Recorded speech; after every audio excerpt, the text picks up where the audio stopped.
aquesta ocasió anem a dissenyar un objecte que potser no és tan pràctic, sinó que és més aviat decoratiu. Es tracta d'un tapa-llapis en forma de peix. Esteu a punt? Doncs som!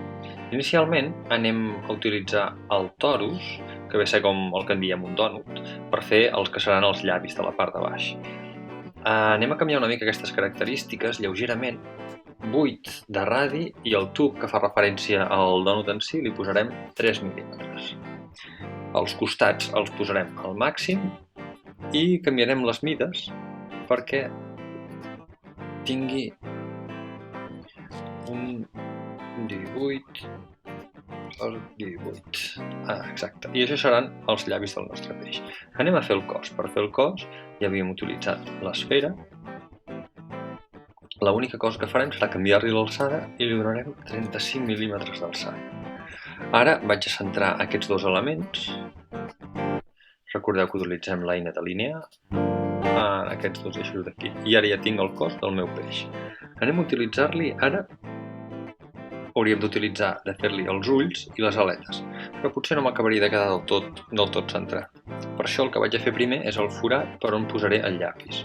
El forat per on posaré el llapis podem utilitzar un cilindre, recordeu que li augmento el nombre de costats i el faré, atenció, de 7,8 per 7,8 i d'alçada li vaig a posar 15 mil·límetres. Això és així perquè he medit exactament el que fa un llapis, dels normals, i d'aquesta manera m'entra perfecte. Llavors, el centro, aquest eix i aquest eix aquí, i fixeu-vos que em queda el forat per on puc posar el llapis perfectament definit. Molt bé.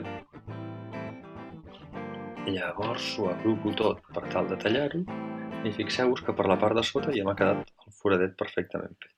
També el que m'interessa és que els llavis, en comptes de quedar així, em quedin perfectament aplanats de sota. Llavors vaig a posar-hi una capsa, tant és les mides. Bàsicament el que vull és que em talli els llavis. Llavors amb 3 mil·límetres faré, la puc posar que em talli perfectament tots els llavis i ara ja ho puc tallar-ho. Perfecte. Fixeu-vos que ara sí que ja em queden els llavis tallats, just amb el punt on puc posar el llapis. Ho acabo de rebaixar del tot perquè em quedi just sobre la base. Exacte.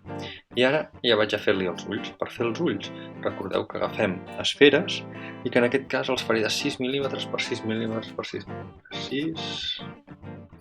6 i 6.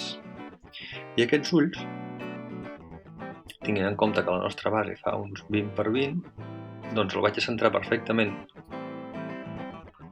a la quadrícula i així puc saber exactament on poso els meus ulls. Fixeu-vos que els acabo posant a 1 mil·límetre per 1 mil·límetre separats. Seria aquí, fixeu-vos que és un quadret a dintre i un quadret a dintre. I ara els pujaré 6 mil·límetres. Exacte. El duplico i vaig a fer el mateix a l'altra banda. Recordeu, un quadret amb un quadret i ara ja tinc els dos ulls perfectament definits aquí. Ho agrupo tot i continuo. Només em falten l'aleta dorsal i les aletes ventrals. Llavors, per fer les aletes utilitzo cilindres. Recordeu que els cilindres sempre els haig d'acabar arrodonint i en aquest cas utilitzaré 1,5 mil·límetres d'alçada perquè són les aletes. Llavors aquí 1,5 i de 18 per 18. Per acabar de fer-li el tall, simplement el duplico i dic que és un forat i el moc una miqueta perquè em quedi així com en forma de mitja lluna. Ho agrupo tot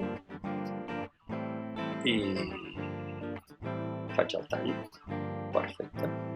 Ara necessito pujar-lo aquí dalt. Per això em cal primer de tot girar-lo en aquest angle d'aquí, uns 90 graus, i després acabar-lo de pujar en aquest altre angle d'aquí als altres 90 graus. Ho pujo cap a dalt més o menys fins aquí, per exemple, i ho centro perfectament respecte al meu esquema. En aquesta direcció i en aquesta d'aquí. Si veig, per exemple, que l'aleta m'ha quedat molt entrada, simplement faig clic i la pujo una miqueta més. Perfecte. Què ens falta ara? Puc agrupar aquests elements d'aquí, però abans el copiaré perquè el pugui enganxar més endavant. Agrupo. I ara enganxo la meva aleta. Fixeu-vos que me l'ha posada a baix. Llavors, m'interessa poder-la girar lleugerament. Per això la giraré potser 30 graus. Molt bé. Ja la tinc aquí. I l'altra, simplement la duplico i li faré el mirall, que és aquesta eina d'aquí, que em deixa triar el mirall en quina direcció el vull fer. En aquest cas seria aquesta direcció d'aquí. I per fer-los perfectament simètrics, el que m'hauria de fixar és amb el que us comentava abans dels quadradets. Llavors, en aquest cas d'aquí, fixeu-vos, si utilitzés aquí em quedaria molt mal definit. Llavors, 2, 3 i 1, 2. Llavors aquest altre d'aquí el vaig a moure. 2, 3 i 1, 2. I ara els aixeco tots a la mateixa distància. Els puc aixecar, per exemple, uns 10 mil·límetres. M'asseguro que no em surtin per davant. Perfecte. I aquest d'aquí també acabo aixecant uns 10 mil·límetres. Llavors tinc el meu peix perfectament simètric amb totes les seves aletes. Ho selecciono tot i fusiono.